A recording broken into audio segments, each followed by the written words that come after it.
So next we have is the asexual or the vegetative methods. Now under these we can propagate the plant either by sowing the required plant part, or we can also use certain cuttings. We can also propagate with the help of layering, grafting and budding. So first coming to the sowing of the required plant part. We can grow certain plants by utilizing their suitable part, and without going into the germination from the seeds, we can directly use the suitable parts of those plants and we can generate a new plant. And these parts can be bulbs, as we see in case of squill and garlic, and normally in our kitchen gardens we use bulbs of the garlic in order to develop or in order to produce newer plants. Likewise, potato and aconite can be grown with the help of tubers. Colchicum saffron can be grown with the help of corms. Rhizomes are largely used to propagate turmeric and ginger, and peppermint or mentha species are grown with the help of runners, and licorice is propagated with the help of its stolons. So depending upon the type of the plant, if it can be cultivated or if it can be propagated from by the vegetative method, suitable plant part has to be selected in order to get a good yield of the crop. The second vegetative method is by using cuttings, and these cuttings can be from the stem, from the root or from the leaf.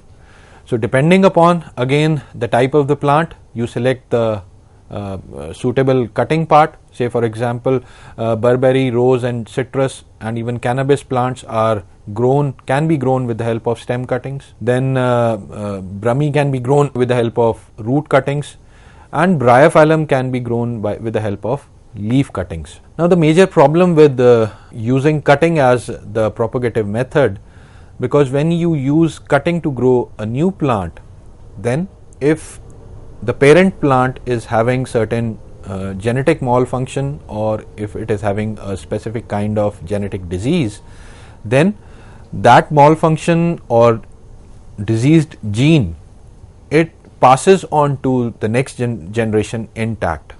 So the next generation will also be having that genetic malfunction or genetic disease, or this kind of malfunction or disease can get magnified in the next generation. So in one line, if I want to say that you will not get any kind of genetic diversity in the newer generation if you are going with the stem cutting. So again, if the parent plant is having any kind of disease condition, then we should avoid the propagation from the stem cutting. Next is the layering. Now in layering method, what is done, that before cutting the required part from the plant, it is exposed to certain conditions wherein roots are developed in that particular plant, and once the roots are developed, that part is cut from the parent plant and then it is sown in the soil. And cascara plant is largely grown by layering method. Next we have is the grafting. Now in grafting, first I'll say the advantages of grafting. Now grafting is largely done in order to produce newer varieties, or the varieties which are high yielding, that is they have higher yield of the desired secondary metabolites, or the disease resistant varieties. So grafting is largely done in such cases. So in grafting, we take a stock plant, which is the plant which is already growing in the soil, and we cut and that part of the plant which is growing in the soil is known as the stock plant, and we cut a young twig or a young branch or a young stem from another plant, and this cut portion is known as scion. Now scion is placed on the stalk part of the plant and they are tied together, and after a suitable period of time, under suitable condition, a new variety start growing, which will either having higher yield of the desired secondary metabolite, or it will be more resistant towards the disease. Say for example, Cinchona legergiana and Saxi rubra are grafted, and we get a new variety which has a higher yield of quinoline alkaloids, and these are the alkaloids for which cinchona bark is largely used. Similarly, when the grafting of female scions of Myristica fragrans or Jaephil are placed on the male stalks, because we know that Myristica fragrans is a plant which is largely used for its fruits. So when the female scions are placed on the male stalk, the resulting plant or the new variety which start growing after some time, they have higher yield of fruits. So this is how you can also increase, or you can also manipulate the quality of the plant during its propagation, and you can also increase the production of the secondary metabolite by manipulating the propagation, that is by grafting. The last vegetative method is budding, and it is largely done by introduction of a piece of a bark or a branch bearing a bud, and this bark, this piece of the bark is then placed in a suitable cavity or a T-shaped slit that is made on the bark of the stalk plant. Once it is being placed, after some time again a new variety or a plant with different characters from their parent plant originates or develops.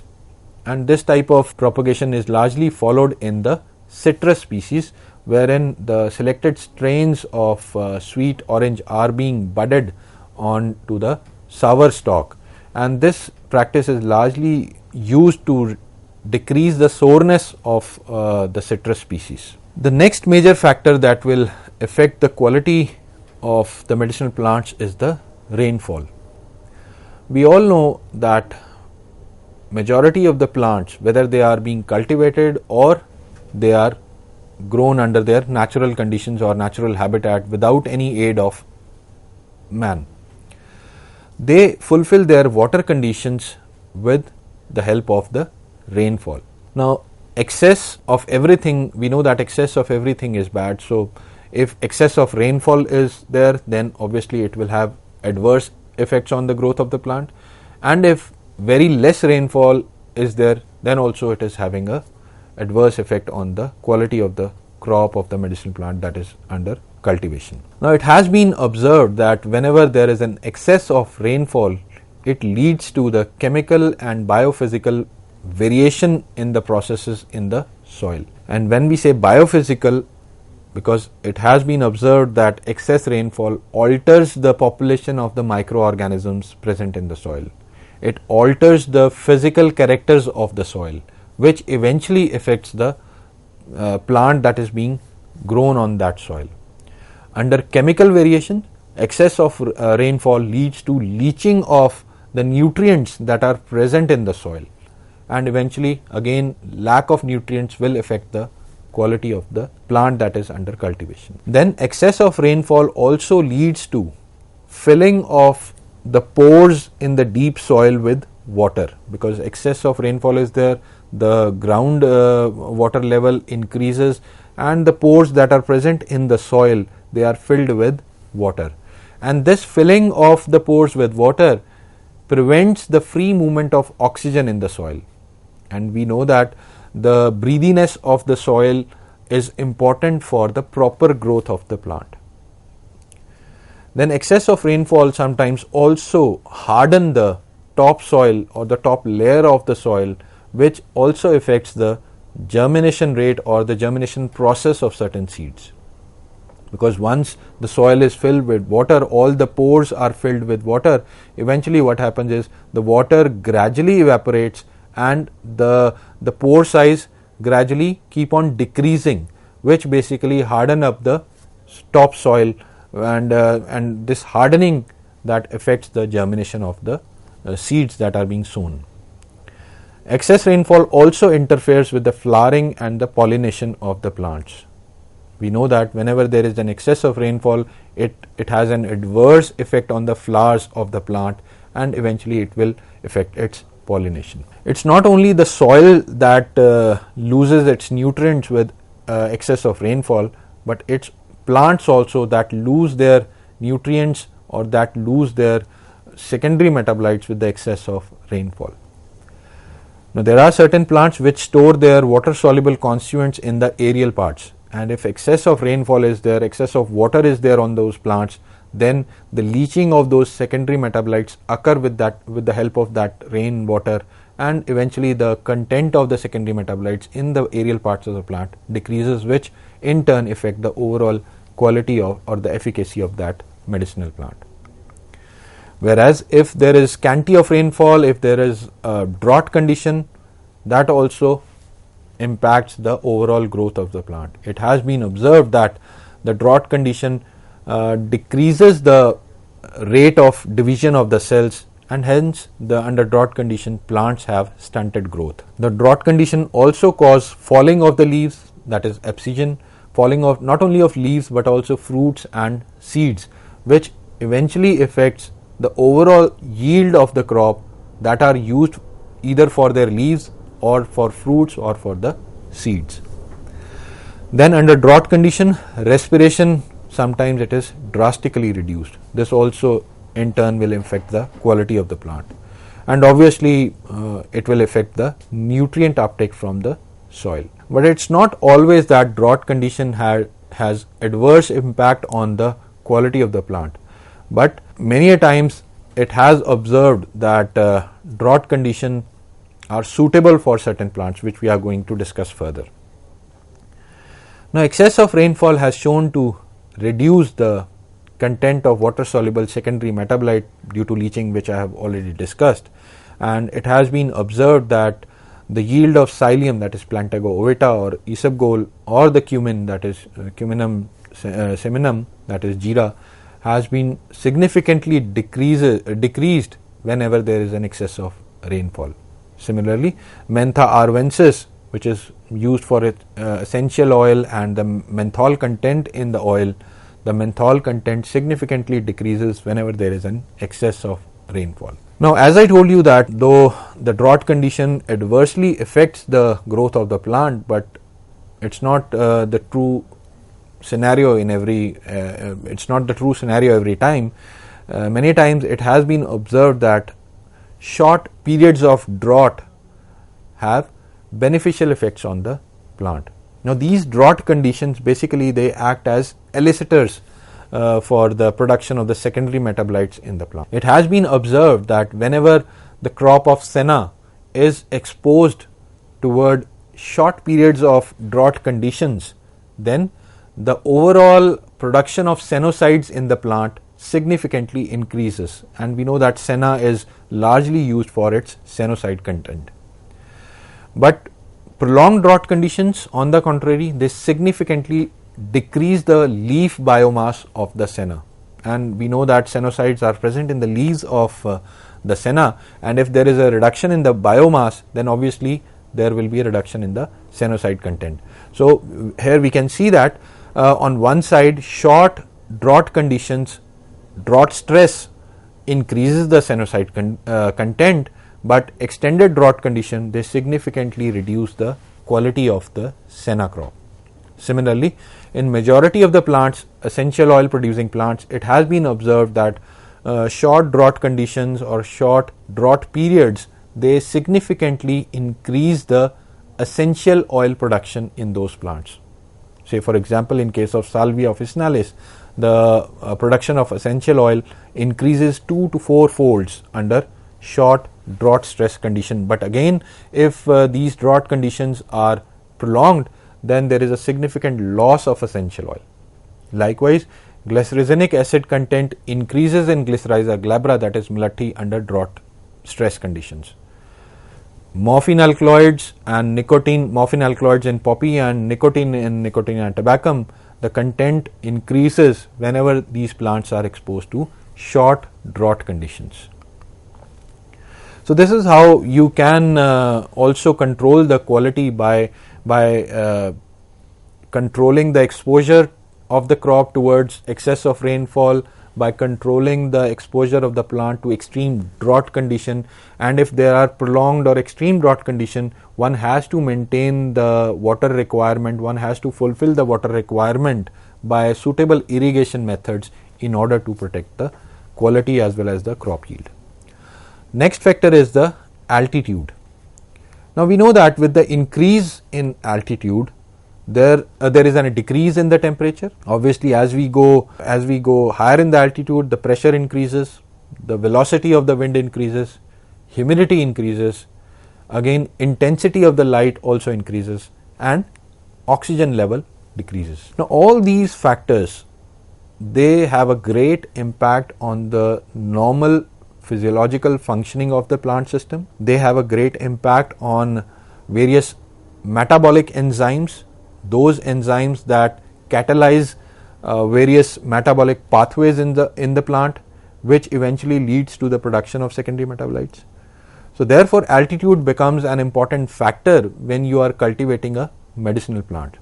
So if a plant grows well under plain conditions, then if you try to grow that plant at higher altitude, probably you may not be able to grow that plant, or if you are able to grow that plant will not have the desired quality. One. Second, that plant may not have the desired content of the secondary metabolite. Two. And third, it may not have the desired chemical composition at that particular altitude, because at higher altitude the activity of the metabolic enzyme is affected, and the plant which was liable to produce the desired secondary metabolite is now producing some non-desired secondary metabolite at that particular altitude. So selecting the altitude for the right type of medicinal plant is very important. Now I have taken certain examples in order to show the effect of altitude. Now the pyrethrin content in the flowers of pyrethrum increases with the increase in altitude, but up to equator. So if we try to grow pyrethrum flowers at an altitude above equator, then obviously it will have an adverse impact on the pyrethrin content. Likewise, cinchona and coffee grows well at an altitude range of 1000 to 2000 meters. Though you can also grow cinchona at lower altitude. In fact, at lower altitude it has been observed that certain species of cinchona, they produce good biomass, but they are completely devoid of the desired alkaloids for which the cinchona is known. So here you can see that the cinchona can grow well at lower altitude, but the plant which we obtain after growing at lower altitude, it will not have the desired alkaloids. Then alkaloid content of Lobelia inflata and the oil content of peppermint, it has been found to decrease with the increase in altitude. And in case of gentian lutea, the bitter constituent the content of bitter constituent increases with the increase in altitude. So depending upon the requirement of the plant, depending upon the type of the secondary metabolite we desire, we have to select the proper altitude for its growth. Next we have is the temperature. Now we know that temperature affects the growth and overall metabolism of the plants. Temperature, with the increase in temperature, it has been observed that the respiration rate increases, the water loss increases, and since the water loss increases, the water absorption also increases. With the increase in temperature, photosynthesis also increases. Now apart from all these normal physiological process, the increase in temperature also has an impact on the metabolic enzymes that catalyze the reactions in the metabolic pathways, which eventually leads to the production of the secondary metabolite. So if the temperature is not appropriate for the crop which you are cultivating, then it will affect its quality in terms of the overall production of the desired secondary metabolite. And we know that with every elevation of 200 meters, there is a decrease in 1 degree of temperature, and temperature variation in the temperature will definitely affect the quality. It has also been observed that if there is a sudden or a drastic decrease in the temperature, the water that is present in the intercellular spaces, it freezes, or sudden decrease in temperature, I will say, it leads to the icing of the intercellular water in the plants, and that leads to complete damage of those cells, of those tissues, and eventually it leads to the death of the plant. So again, one has to be very careful while cultivating the medicinal plants for these drastic variations in the temperature, and one has to use every means in order to protect the plant from such drastic conditions. Now, I have taken certain examples that will help you in understanding the effect of temperature.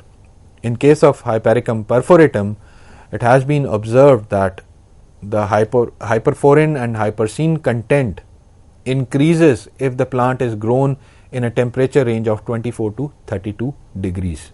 So, you can grow Hypericum perforatum in a temperature range variation of 8 degrees, and any variation beyond this 8 degrees, whether it is on the lower side or it is on the higher side, it will have an adverse effect on the hyperforin content or hypersine content for which the plant is being utilized. Similarly, Nicotiana rustica, it is more sensitive towards the temperature variation, and it has been observed that the nicotine content is maximum when this plant is grown at 20 degrees Celsius, and the nicotine content drastically decreases whenever there is a decrease or there is an increase in the temperature. Then oil content of flax seeds, that is Linum that is Ulci, the oil content vis-a-vis the unsaturated fatty acid content of the oil, it decreases drastically whenever there is an increase in temperature. And we know that the flax seeds, they are known for their oil which is rich in unsaturated fatty acids, and therefore that quality of the flax seeds will decrease if they are grown in higher temperatures. Then, as I told you that sometimes adverse conditions also have beneficial effect, and it has been observed that higher temperatures, they tend to increase the production of volatile oils in certain plants, and similar kind of effect we observed under the drought conditions. So, if volatile oil producing plants are grown under higher temperature conditions, then they tend to produce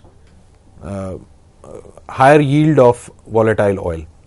But yes, if these exposure of higher temperature is prolonged, then there is a excess physical loss of the volatile oil.